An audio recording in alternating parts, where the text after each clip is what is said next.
Yes, the next point आणि last point आहे या चॅप्टरचा. फर्स्ट चॅप्टरमधनं आपण बाहेर पडू. सो मी इथे हा जो हायलाईट केलेला पार्ट आहे, पिझ्झाचा एक पीस आहे मस्तपैकी, हा जो सेक्शन आहे त्याला आपण सेक्टर म्हणतो. उरलेला जो पार्ट आहे तो पण सेक्टरच आहे. काय होतं आता, हा सपोज एस पार्ट मी दिला नसेल, सपोज या नाव इथे एका पर्टिक्युलर पॉईंटला नाव नाही दिलं, तर ए बी हा आर्क म्हटल्यानंतर ए कडनं बी कडे क्लॉकवाईज जायचं आहे का ए कडनं बी कडे अँटी क्लॉकवाईज जायचं, असं काही लक्षात येत नाही. म्हणून मग नॉर्मली काय करतात, इथे एक पॉईंट घेतात एक्स वाय, मग ए वाय बी म्हटलं की इकडनं जायचं आहे, ए एक्स बी म्हटलं की पलीकडनं जायचं आहे. अशा पद्धतीने आपण ते शिकत असतो. आता इथे एक एस लेटर वापरले. एस लेटर म्हणजे काय ते नीट बघा. इथपासून इथपर्यंत जे कर्वड डिस्टन्स आहे, असं थोडंसं कर्वड डिस्टन्स जे आहे त्याला एस नाव दिलेलं आहे. तो मी हायलाईट करून दाखवतो ग्रीन कलरने. हा बघा, हा सेक्शन जो ग्रीन कलरचा पार्ट दिसतोय तो.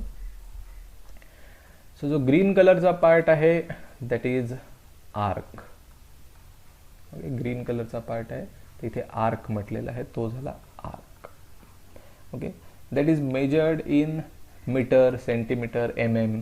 लेंथ आहे ती, फक्त थोडी सरळ नाही आहे, थोडीशी अशी तिरकी आहे. सो दोरा जर ठेवला त्याच्यावर असा व्यवस्थित आणि मग तो दोरा ताणून मोजला की तुम्हाला ती आर्क लेंथ मिळू शकते. आणि जो येलो कलरचा सेक्शन आहे त्याला आपण म्हणतो सेक्टर. ठीक आहे, हा अख्खाच्या अख्खा पार्ट. सो इथे सेक्टर एक वर्ड आहे आणि आर्क हा एक वर्ड आहे. सो ग्रीन कलरचा जो पार्ट दिसतोय तो एक लेंथ आहे. ओके, थोडक्यात मी इथे लेंथ म्हणतो. सो ऑब्व्हियसली ती मेजर केली जाणार मीटरमध्ये. आणि सेक्टर जो येलो कलरचा दिसतोय अख्खाच्या अख्खा पार्ट, त्याने एक जागा व्यापून घेतलेली आहे. It is nothing but an area. जो एवढा स्पेस आपल्याला मिळालेला आहे तो एरिया आहे, त्यामुळे त्याचं युनिट असणार मीटर स्क्वेअर. सो आर्कला लेंथ असते आणि सेक्टरला एरिया असतो, म्हणून इथे म्हटलंय आर्क लेंथ आणि एरिया ऑफ सेक्टर, असं पॉईंटचं नाव आहे. आता यांचे फॉर्म्युले काय आहे ते फॉर्म्युले होते बघूया.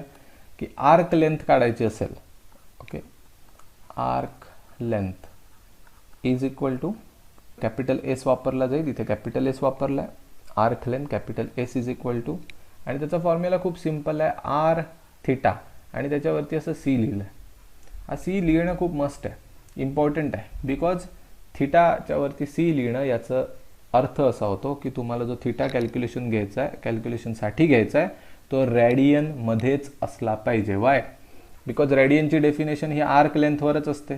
त्यामुळे तुम्हाला पर्टिक्युलर आर्क लेंथ पाहिजे असेल तर तुम्हाला अँगलचा उपयोग करता येतो, पण तो अँगल कशावर डिफाईन केलेला असला पाहिजे? आर्क लेंथवर, म्हणजेच रॅडियनमध्ये डिफाईन केलेला असला पाहिजे. सो इथे मी मुद्दामून S is equal to R theta, S is equal to R theta हा सिम्पल छोटासा फॉर्म्युला, पण तुम्ही लक्षात ठेवा म्हणताना असं म्हणायचं S is equal to R theta in radian, असं बोलायला सवय ठेवायची. कारण रॅडियनमध्ये लक्षात नाही ठेवलं की तुम्ही चुकणार. तुम्ही इथे 30 डिग्री दिलं, तुम्ही इथे 30 टाकणार आणि मग सगळं बट्ट्याबोळ होणार, काही उत्तर करेक्ट येणार नाही. हा एक फॉर्म्युला. आणि दुसरा फॉर्म्युला एरिया ऑफ सेक्टर, जो येलो कलरचा पार्ट दिसतोय तुम्हाला त्याची व्हॅल्यू, त्या एरियासाठी कॅपिटल एच लेटर वापरलं जातं. आणि फॉर्म्युला खूप सिम्पल आहे, half R square theta in again radian. So हे दोन फॉर्म्युले नवीन आहेत तुमच्यासाठी.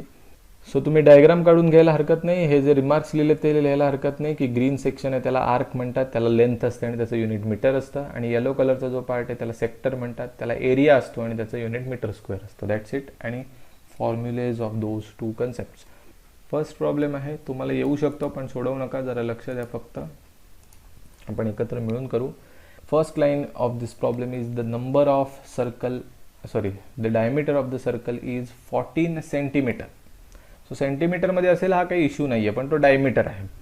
सो आपण असं लिहू शकतो D is equal to 14 centimetre. त्याला आपल्याला लगेच रेडियसमध्ये कन्वर्जन करायचं असेल तर डी डिवायडेड बाय 2 करायचं आहे, म्हणजे 14 डिवायडेड बाय 2 सेंटीमीटर करा, म्हणजेच 7 सेंटीमीटर. आता हे एकदा रेडियस कन्वर्जन झालं 7 सेंटीमीटर किंवा 7 रेडियस मिळाली एकदा, किंवा आपण प्रॉब्लेममधले फॉर्म्युले वापरायला मोकळे झालो. पुढे त्यांना काय पाहिजे? ऑब्व्हियसली फाइंड आर्क लेंथ, जे आपण आता शिकले. आणि एरिया पण पाहिजे असेल, पण आता एरिया नाही विचारलंय, आर्क लेंथच विचारलंय. आणि त्यांनी सांगितलंय की subtended and angle of 54 degree at the centre. म्हणजे जे आपण सर्कल बघतो त्यात सेक्टर बनवण्यासाठी किंवा आर्क बनवण्यासाठी मध्ये एक अँगल सेंटरच्या जवळ तुम्हाला सबटेंड करायला लागतो. तो जो अँगल आहे तो 54 आहे, म्हणजेच थिटा. सो इनडायरेक्टली थिटा दिलं आहे 54 डिग्री, मुद्दामून डिग्रीतच देणार. मी तुम्हाला मगाशी पण सांगितलं की ते प्रॅक्टिस करून घेत आहे. रेडियनमध्ये कन्वर्ट करून टाकू, इंटू पाय बाय 180 असतं. सो 18 भाग जाईल, 18 2 36, 18 त्रिक 54, 3 पाय आणि 18 10. सो इथे 18 भाग घालवला 3 झालं, इथे 18 10चा भाग घेतला 3 pi by 10 is the answer. खतम. मग आता आपल्याला काय फाइंड करायचं आहे? Arc length. सो फॉर्म्युला मी वापरणार arc length is equal to S is equal to R theta. Theta must be in radian. So R आहे आपल्याकडे 7 लिहून टाकलं. आणि मग रॅडियन, थिटा रॅडियनमध्ये पाहिजे तो आहे 3 पाय बाय 10, ते लिहून टाकलं. So is equal to 7, S is equal to 7 as it is. Will keep this 3 pi by 10 as it is. आणि इवन पाय पण तुम्ही तसंच ठेवू शकता, पण काय ना मुद्दामून मला इथे 7 दिसल्यामुळे मला जरा 22/7 टाकावं असं वाटायला लागलं. पायची व्हॅल्यू ती खरं तर खूपच लांब आहे अप्रॉक्सिमेशनपासून, पण ती घेऊया आता, हरकत नाही. 7ला 7 उडवू आपण. So S is equal to किती झाले? 22×6 divided by 10. S is equal to 6.6. Since this is arc length, मी मगाशी पण म्हटलं आर्कचं युनिट काय असतं? मीटर असतं, तर ते मी इथे लिहून टाकलं. फक्त इथे आता डेटा सेंटीमीटरमध्ये दिला आहे म्हणून सेंटीमीटर लिहितो. 6.6 centimetre is the arc length. म्हणजे ही बघा, ही वाले, ही लेंथ किती असेल? 6.6 centimetre. Next first problem exercise Maharashtra state board 1.2 यातलाच आहे. तर तुम्हाला तो वाचून इझिली कळेल आणि तुम्ही सोडवू पण शकता. सो गो हेड, मी पण सोडवतो, तुम्ही पण सोडवा. इथे आपल्याला प्रॉब्लेममध्ये रेडियस ऑफ द सर्कल असं म्हटलं आहे. सो आरच दिला आहे डायरेक्ट 15 सेंटीमीटर. रेडियस देऊन झाली आहे, जी की गरजेची आहे फॉर्म्युलासाठी. आणि थिटाची गरज पडते, ते 108 डिग्री दिलं आहे. So theta is equal to 108 डिग्रीमध्ये आहे, पण तो कन्वर्ट करायला लागेल रॅडियनमध्ये. So 108 degree into pi by 180 केलं की त्याचं रॅडियन कन्वर्जन होईल. तर दोघांनाही 18 भाग जातो. 8 and 6 108 इंटू पाय 1 आणि 0, म्हणजे 18 भाग घालवला 6चा भाग जातो, इथे 10चा. सो 6 पाय बाय 10 रिड्यूस करणं पॉसिबल आहे, 2ने भाग जाईल पुन्हा. सो 2×3=6 आणि 2×5=10. सो 3 पाय बाय 5 रॅडियन हा अँगल आपल्याला मिळाला थिटा, जो रॅडियनमध्येच पाहिजे. आणि मग तुम्ही आर्क लेंथ काढू शकता. Arc length is equal to S is equal to R theta, that must be in radian. So इथे 15 रेडियस आहे, थिटाची व्हॅल्यू आहे 3 pi by 5. So you can put this value here. 5 3 15 आणि मग 3 इंटू 3 पाय 9 पाय, दॅट्स इट, इनफ आहे. उगाचच याचं पायची व्हॅल्यू टाकू नका, गरज नाही. सेंटीमीटरच असेल, कारण आर्क लेंथ आहे ती मीटर सेंटीमीटर MM मध्येच मोजली जाते. सध्या डेटा सेंटीमीटरमध्ये दिला आहे म्हणून इथे सेंटीमीटर ठेवायचं. 9 पाय कम्प्लीट आन्सर. हे एक्सपेक्टेड आन्सर आहे, पायची व्हॅल्यू टाकू नका. सो एक प्रॉब्लेम घेऊ छोटासा, जो की एरियाच्या कॅल्क्युलेशनबद्दल असेल. थोडंसं कॉम्प्लिकेटेड घेण्यापेक्षा सोपं देतो मी. सो आपण म्हणूया if theta is equal to 30 degree and radius of circle is equal to 12 meter, find area of sector subtended by 30 degree. That's it. Go ahead. Radius दिलेला आहे, थिटा दिलेला आहे, थिटाचं कन्वर्जन रॅडियनमध्ये करा आणि एरिया ऑफ सेक्टरचा फॉर्म्युला वापरा. So इथे पहिल्यांदा आपल्याला रेडियस दिलेला आहे R is equal to 12 metre, ते लिहिलं. थिटा दिलेला आहे 30 डिग्री, रॅडियनमध्ये पाहिजे. इंटू पाय बाय 180 करत बसायचं नाही, 30 माझं पाठ आहे, तुमचं पण आहे. पाय बाय 6 रॅडियन ते असेल, डायरेक्ट लिहून मोकळं व्हायचं. पुढे area of sector formula available आहे. Area of sector is equal to 1/2 r² theta, that theta must be in radian. So 1/2 into R, R म्हणजेच 12 त्याचं स्क्वेअर, गुणिले थिटाची व्हॅल्यू आहे पाय बाय 6. ठीक आहे, सिम्पली कॅल्क्युलेशन करता येणं पॉसिबल आहे. 12चा वर्ग तुम्हाला माहिती आहे 144, किंवा 12 गुणिले 12 लिहून कॅन्सलेशन आधी करून घेतलं तरी चालेल. 2ने याला डिव्हिजन केलं तर 72 येईल, 72 π/6. आणि मग 6ने आपण याला डिवाइड केलं तर 12 संग 72. So 12 pi is the answer. No need to put value of pi. Unit असणार मीटरचा स्क्वेअर, कारण हा एरिया आहे. कॅपिटल ए लेटर तुम्ही वापरू शकता. That's it. इथे प्रॉब्लेम संपला. एकदम सिम्पली जस्ट फॉर्म्युला बेस्ड आहेत. आता थोडंसं हे प्रॉब्लेम कॉम्प्लिकेटेड करतील, थोडंसं डोक्याला खुराक, की कधी एरिया देतील मग एरियावरनं आर्क लेंथ विचारतील, किंवा एरिया देतील मग रेडियस काढा, आर्क लेंथ दिले मग रेडियस काढा, मग रेडियसवरनं पुन्हा आर्क काढा. असं काही ना काहीतरी चेंजेस करून देतील. 2 सर्कलचं कंपॅरिझन देतील. एरिया ऑफ सेक्टर आणि एरिया ऑफ ट्रायंगल यांच्यामधला एरिया विचारतील. क्वेश्चन नंबर 2 सॉल्व्ड आहे, मॅथमॅटिक्स पार्ट 1 महाराष्ट्र स्टेटच्या पुस्तकातला.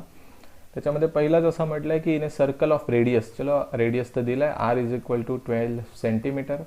आता तुम्ही फिजिक्समध्ये युनिट्स शिकला असाल, त्याच्यात तुम्हाला लक्षात असेल की युनिट्स कधी प्लुरल फॉर्ममध्ये लिहित नाहीत आणि तेच चुका आपल्याला करून देतात. सिंग्युलर फॉर्मॅटमध्ये लिहा 12 centimetre, that's it. And arc P Q नाव दिलं आहे आर्कचं. ओके. सबटेन्स अँड अँगल किती द्यायचं ते पण सांगितलं आहे. Wow. Theta is equal to आपल्याला देऊन टाकलं आहे 30 डिग्री. चलो इमिजिएट बोलून टाका, रेडियन. कन्वर्जन बिन्वर्जन नाही मांगता है. Then find the area between arc P Q and chord P Q. तर हे झालं गडबडीचं. नुसतं आर्क विचारलं असतं लेंथ तर लिहून टाकलं असतं फॉर्म्युलाने. सेक्टरचा एरिया विचारलं असतं ते सांगितलं असतं. इथे झाली गडबड. हे काहीतरी मधलंच विचारलं आहे. सो आधी ते समजावं म्हणून आधी डायग्राम काढून घेतो. एक सर्कल काढून घेतलं, ठीक आहे. इथे मध्ये सेंटर काढून घेतला. आता डायग्राम काढायची म्हटली तर कशीही काढू शकतो, पण तुम्हाला नंतर प्रॉब्लेम सोडवताना पण थोडी हेल्प झाली पाहिजे ना. म्हणून आपण आधी रेफरन्स कधी पण घेताना पॉझिटिव्ह एक्स ॲक्सिसला घ्या, म्हणजे आडवा रेफरन्स घ्या असा एक्स ॲक्सिस, म्हणजे तुम्हाला बाकीच्या गोष्टी कळायला लागतील. आता हा पॉईंट पी घेतला तर दुसरं क्यू घ्यायला पाहिजे. इथे घेऊया क्यू, साधारणतः इथे घेऊ क्यू. कुठेही चालेल. ओके. इथे डॉटेड लाईन काढतो तर तुम्हाला एवढं नक्की लक्षात येईल, डॉटेड लाईन मग ती इथे पीच्या इथे काढा, नाही तर क्यूच्या इथे काढा. जर ती सेंटरला जोडली जाणार असेल तर ऑब्व्हियसली हा रेडियस आहे, म्हणजे हा 12 सेंटीमीटरचा पार्ट दिसतोय मला इथपासून इथपर्यंत, सेंटरपासून पीपर्यंत. तसंच हा पण 12 सेंटीमीटरच असणार, ऑब्व्हियसली रेडियस आहे, ठीक आहे.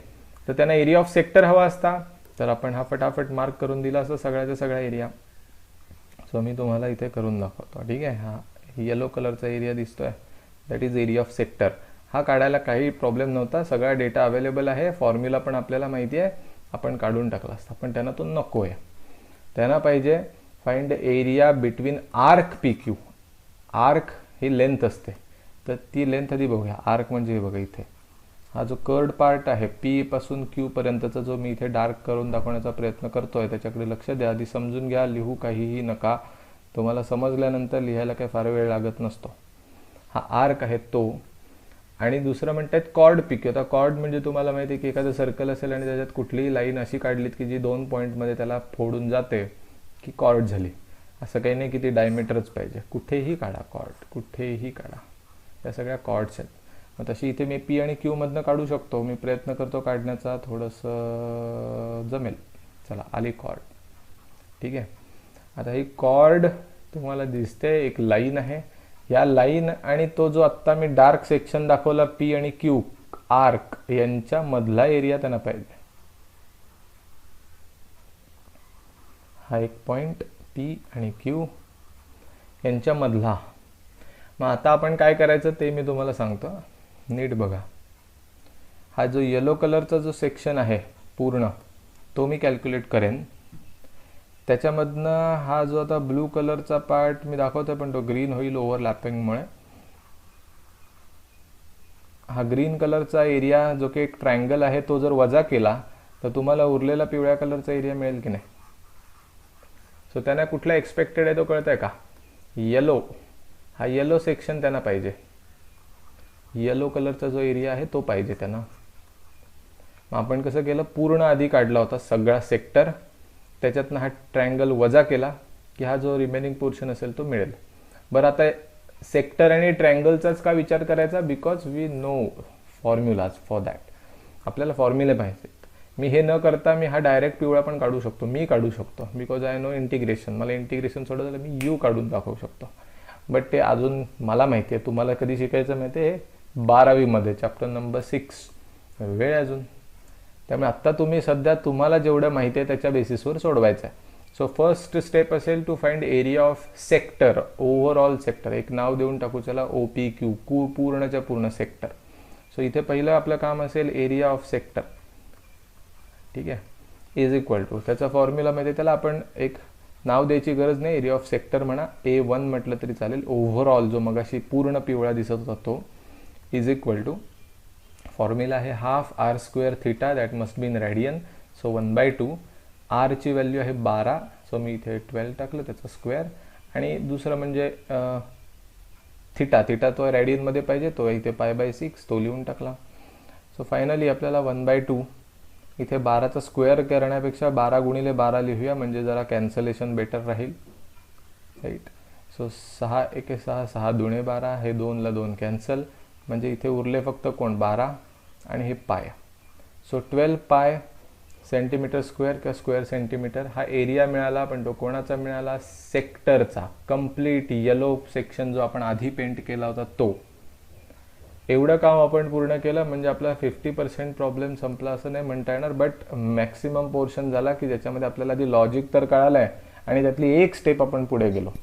आता हा ग्रीन कलरचं सेक्शन म्हणजे एरिया ऑफ ट्रायंगल काढायचा आहे, तो पण काढू. त्याच्यासाठी आपल्याला थोडंसं मेहनत करावी लागू शकते कदाचित, बघूया. तर तुम्हाला 10th मध्ये असं होतं 30 डिग्रीच्या सपोरची साईड असते, side opposite to 30 degree is half of hypotenuse. 12च्या अर्धी म्हणजे 6 सेंटीमीटर असेल, जे की आपण इथे काढून दाखवले होते. मग आता आपण एरिया ऑफ ट्रायंगल काढू शकतो. एरिया ऑफ ट्रायंगल OPQ, हा सगळा ग्रीन कलरचा सेक्शन, त्याचा फॉर्म्युला असतो हाफ बेस इंटू हाईट. त्यातलं 1/2. बेस आपण आत्ताच बघितलं होतं की हा बेस आहे, त्याची काही टेन्शन नाही, त्याची व्हॅल्यू डायरेक्ट दिसतेच आहे 12.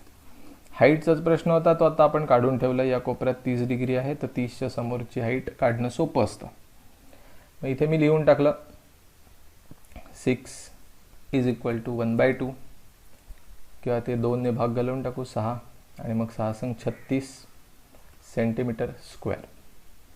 सो आपल्याला एरिया ऑफ ट्रायंगल पण मिळाला, एरिया ऑफ सेक्टर पण मिळाला.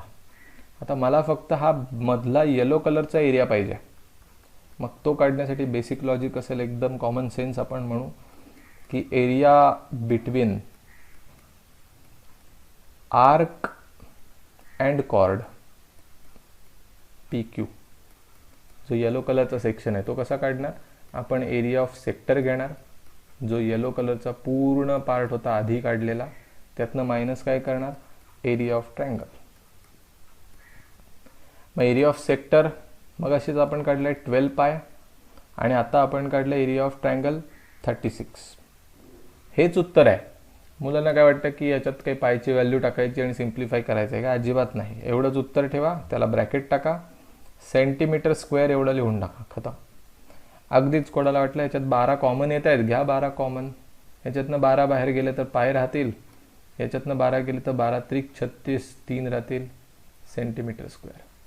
12 × π-3. तर याच्यात काय नवीन केलं विशेष? काहीच नाही. त्यामुळे तुम्ही हे उत्तर लिहिलं तरी पूर्ण मार्क, हे उत्तर मिळाले तरी पूर्ण मार्क.